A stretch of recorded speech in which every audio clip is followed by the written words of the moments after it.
So, hello everybody. My name is Sara Cerv. I'm a GIS project manager at GFR Forestry Consultants, and today I will be reviewing our ARC Online developments at GFR. So,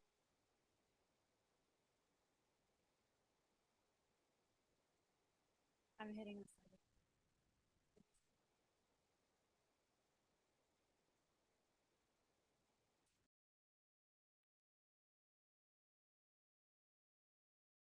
Hey Jeremy, we're not having control again. All right, let me update that.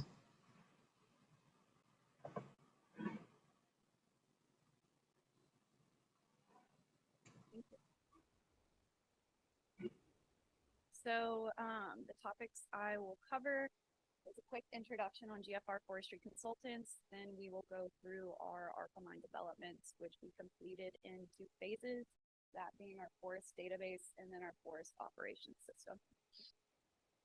And throughout the presentation, I'll just review the business value that it's created from these technological advancements. So first, what is forestry?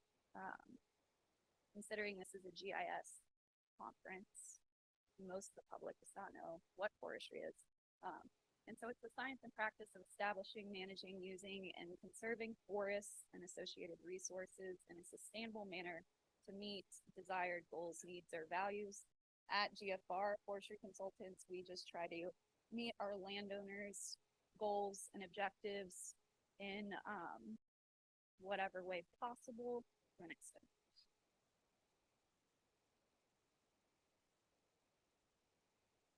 And then these are some of the services that we provide.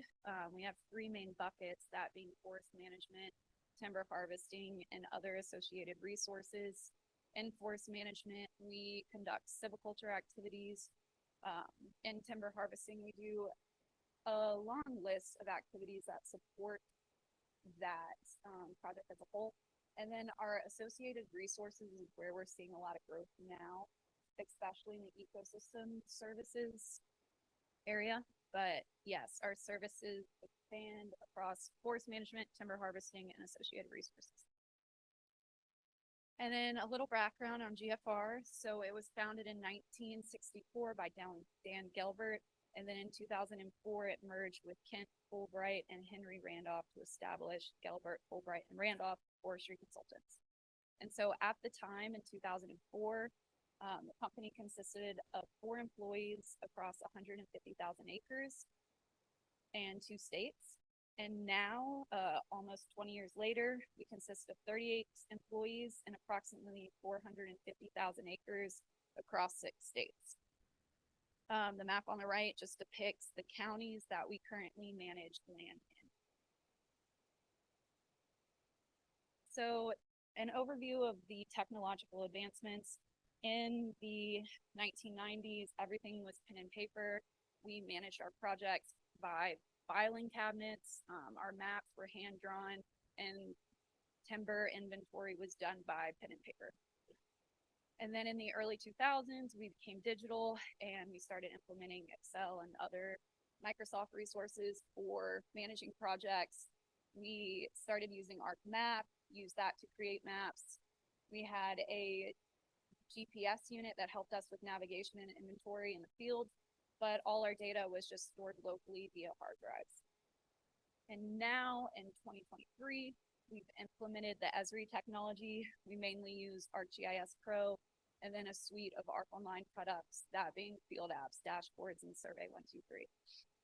And we also have better GPS units to help with data collection. And so our ARC Online development has predominantly occurred in the past 2 years, and that was done in 2 phases. The first phase was our forest database, where we centralized our database into 3 different data sets, our track, stance, and ancillary. And then we developed interactive applications so that the foresters can view and edit that information, which is really important since they are interacting with the clients and doing on-the-ground field work. We wanted to make sure that that data was available to them. And then we standardized operational procedures between the GIS team and foresters to ensure that that data is accurately being maintained. And then phase 2 was focused on our forest operations systems. That's when we centralized our project management database. And we also developed interactive applications to facilitate project management. One of the applications is shown below. Our stakeholders for this phase were the managers and administrators. And our focus was to standardize operational procedures for them. So we developed project forms and inspection forms in Survey 123 to help standardize those operations. So now we'll go into the forest database. And to understand how we constructed our database, you first have to understand our types of clients. So we have two, our non-industrial private forest landowner and then our corporate clients, and they vary drastically. The private landowner has smaller acreage per property, so it's about 20 or 30 to 50 acres. Their management goals tend to be more diverse, and they depend upon GFR for planning and management. Whereas a corporate client, they are substantially larger in acreage, anywhere from 100 to 5,000. And their primary management goal is timber production. However, they want to hit standard sustainability requirements. So they're focused on one project type, but the quality of that project type needs to be very high. They also depend upon GFR to carry out the on-the-ground work. So that's where the difference is between private and corporate. Corporate already has a defined project management and data management system, whereas our private clients do not. And so when we constructed the forest database, we constructed it for the private clients to hit those diverse land goals. And then we just shoehorned corporate to work in our forest database system. And the reason why we focus on the private landowner is because they own majority of land. In North Carolina, 57% of land is forested land, with 75% of that being owned by non-industrial private landowners. And then here's just some more information about our private landowners. They own, or we manage 325,000 acres for private landowners across 6 states. And the same 75% of owned land applies within GFR versus corporate and private. And so it was essential for us to centralize our forest database so that way we can increase our operational efficiency across these acres and 6 states. So the 3 data sets that we constructed were our track data set, our stand data set, and our activity data set. And so we'll go into what that actually means now. So we manage 3 data sets, but they're defined by a parcel, which that is managed by our local county tax office, and it's a unit of land with an ownership.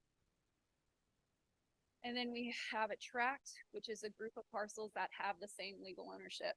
So you can see in the map on the right that this particular landowner owns about, I think it's 20 different parcels. And so the tract is his property boundary. And then we have a stand, which is an area of uniform land cover within a tract. And that is really the meat of this forest database.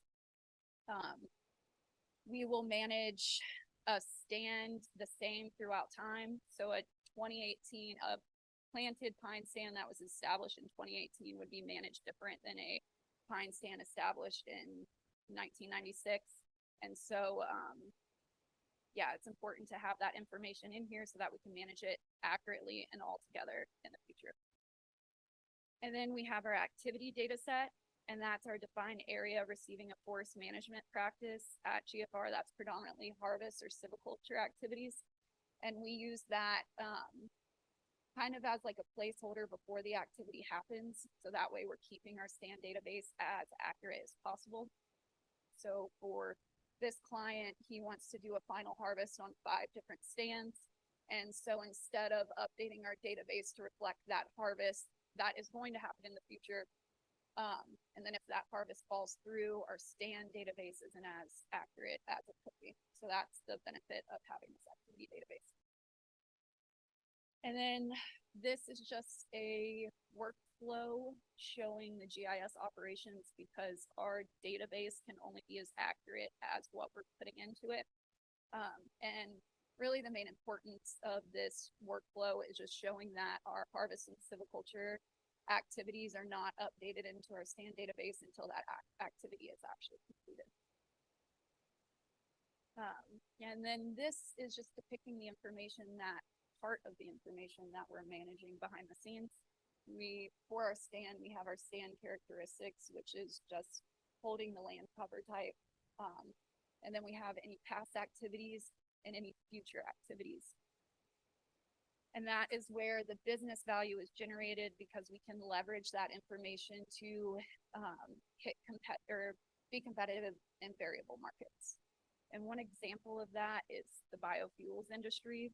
I attended a conference a couple months ago, and one of the keynote speakers works in this industry, and he provided this diagram of different forested cover types that would be able to create biofuels. And so he provided that pine plantations established in 2007 would be beneficial for this market because of the information that we are retaining in our stand database. We can pull a list of stands and a report and give those out to our foresters in about an hour. So that's how we can leverage this information to be competitive in variable markets.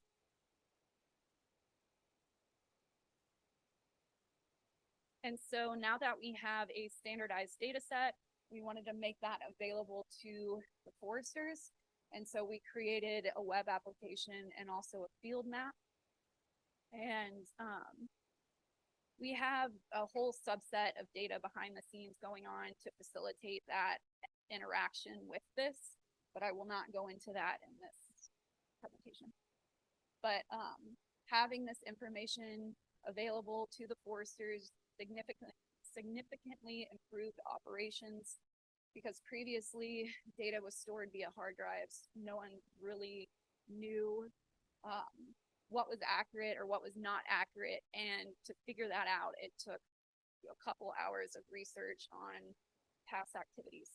So having this all centralized in one place improves operations, because instead of doing researching, you can just go right to this application and see what has historically happened in that area. So these are just highlighting some of the features available in this application. The foresters can view the client data, they can measure acres and distances, they can print georeference maps, which honestly, the field maps kind of took that over, so that's not really used as much anymore. They can edit client data, they can buffer distances, that's used a lot when we do understory burning. They can filter client information down, and then we can also project future work in this application. So on the right just shows some of the filtering tools that we have.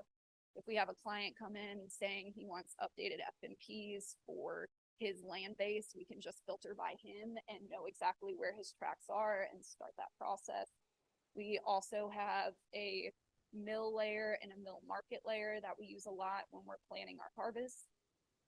So that's helped us a lot. And then we also have a future stand report where, because of the information that were included in our stand database, we can project what stands would be ready for an activity the following year. So the foresters are using that to create just future work in the next year, which is helping us efficiently plan and make sure that we're hitting our revenue goals throughout that year. So in summary, a centralized forest database provides business value by increasing operational efficiencies and leveraging flexibility for a competitive advantage in variable markets. And so the next part of this presentation is going into our system. So we fixed the database that was essential for our foresters and our GIS team. And now we're centralizing our project management. We're calling a system the Forest Operations System. And that really covers everybody, but we focus predominantly on our managers and administrative staff. And so through this section, I'll just go through a project from harvest to reforestation. So you can see the project on the right, which we are utilizing our forest database with our track boundary, our stands, and then our proposed harvest activity. And to begin a project, the foresters goes to our online homepage and they select a new project form. We have our FMPs, forest management projects, 2 harvest projects forms, 1 for our corporate clients, 1 for our private clients, and then we have our silviculture new project form. So the forester goes here, selects the form, fills out the information. And once that form is submitted, an email is sent notifying the stakeholders of that project. And this is where the operational efficiency comes in, because previously the foresters weren't providing all of the information necessary for all of the stakeholders to keep moving that project forward. And so that's where this system has really helped, because it is facilitating the movement of that project itself versus having someone having to do that. So with this form, accounting, the harvest administrator, and the GIS team have all the information needed to facilitate the movement of that project. Additionally, in that form, you're asked the location of that project. After it's submitted, that information is being inputted into our forest operations application, which was built in Web Experience Builder. But the foresters are able to use that to efficiently plan their field work throughout the week. If you span 6 states, you can become very inefficient with drive time between projects. So this is where this application has substantially helped. Okay, so we have all the background information about this project. A buyer bought the timber, so now we're going to start logging, and we use Sentinel-2 imagery a lot with tracking harvests, and that's what I'm going to go through now. Sentinel-2 imagery is freely available imagery, updated every 5 to 7 days. It provides infrared and also true color, and I really like the infrared just because it helps you differentiate the cover types a lot better than true value. But we'll go through the harvest. So it started in the beginning of August, and then you can just see how it expanded over time. And so the harvest completed at the end of September. So it took about 2 months for a logger to cut almost 180 acres. And so once that logging is completed, the foresters fill out a logging inspection form. They do this through Survey 123. And a lot of this information, number one, auto-populates based on their location. And then the second thing I wanted to highlight is that this form is requiring the user to include important information that facilitates the movement of the project. So, for example, when logging is completed, the form asks if it's a final inspection form and can the performance bond be returned. Those are 2 action items for the harvest administrator to start closing out that project. The information that's showing now is just specific to the logging operations and the harvest as a whole. And then the next section is focusing on silviculture. So because we harvested this area, would you like to replant? And so in this specific project, the landowner is interested in replanting. And so the forester answered these questions and it facilitates that next project, which we'll go into now. So reforestation, and that's a loblolly seedling. So the forester completed that logging inspection form. The silviculture portion of that form included information that the forester would need to include or need to capture while he's there to facilitate the silviculture form or the silviculture project form. Basically, he's just with the Survey 123 form, we're trying to have the user collect all the necessary information at that time. So he doesn't have to go back and collect more information to start this project. So this is our silviculture project manager. Once that form is completed, that information is inputted into this manager. It's actively being used. You can see that one of our tracks were just sprayed on the 17th. We're in the midst of silviculture activities right now, specifically reforestation. But this is what we've been heavily focused on developing this year. And there's all kinds of capabilities, filtering, there's colors, which was a standard requirement for the user. And then on the right, there's details, project details, and then we can also edit that information all in here. So it's a pretty interactive application, and it's been very beneficial so far. So this is the tract that we harvested. It's the same area, and took this picture with the drone. And what we were highlighting here is that it is a low elevation change tract, so water is not flowing as well as it should. And water was sitting here for probably like a month before we were about to plant it. And because the standing water is very large, we wanted to GPS that area, so we did not include it in our reforestation area.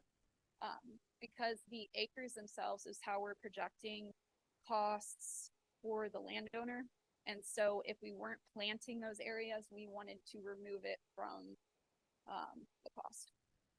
So there's two options that you can do in this case. You can either GPS it, which requires the forester to walk around the areas that they would want to exclude, or we could fly it with a drone. And that's what we did in this case, because the area was so large, it was inefficient for the forester to walk around all of those areas.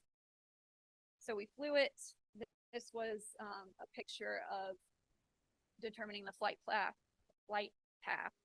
And then this was the data that was outputted by the drone. It's a raster data. So it has quantitative information. Each pixel contains a number, which in this case represents elevation. So we use that imagery. This is just showing the resolution of that raster data. And the drone that we used was a DJI Phantom 4. So it's definitely not the top of the line right now, but it still was able to output high resolution information. Yeah, and I was just depicting in this picture that you could count the stems that were left in the harvest. You could tell what's underwater, what's above water. So yeah, just really high resolution data. We use that imagery to digitize our planting area. And so in this case, our harvest was about 180 acres and our reforestation is 175 acres. So by removing those 5 acres, we save the landowner about $7,000 in reforestation costs. So that's pretty important, making sure that our acreage is accurate.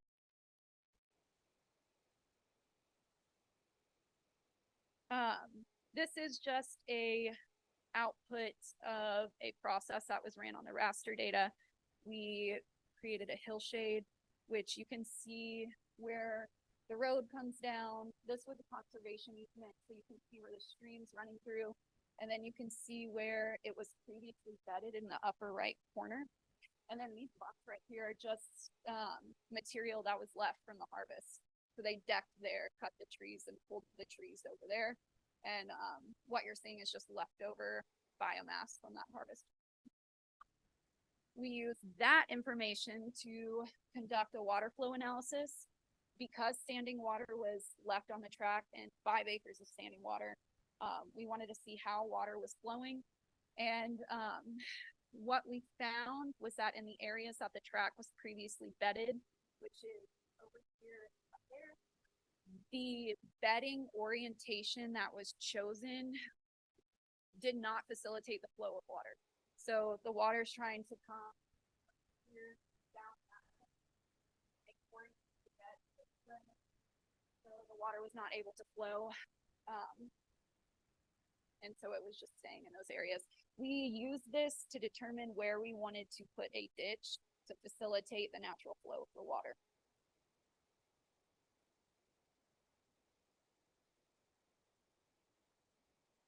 And then going back to reforestation and ARC Online,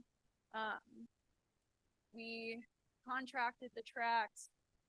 The planter crew came out and they planted it.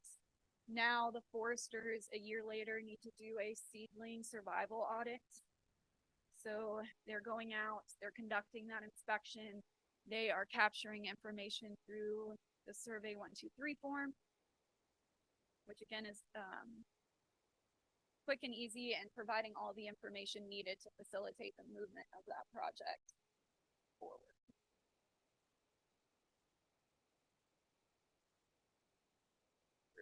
So once that form is completed, it sends an email to the necessary stakeholders, which for the GIS team is a trigger to update our stand database to show the completed activity, which I think this just throws. And then the business value in this workflow is that we're also facilitating future work. So for this specific survival audit, we want to conduct a pre-commercial thinning 3 years after it was planted.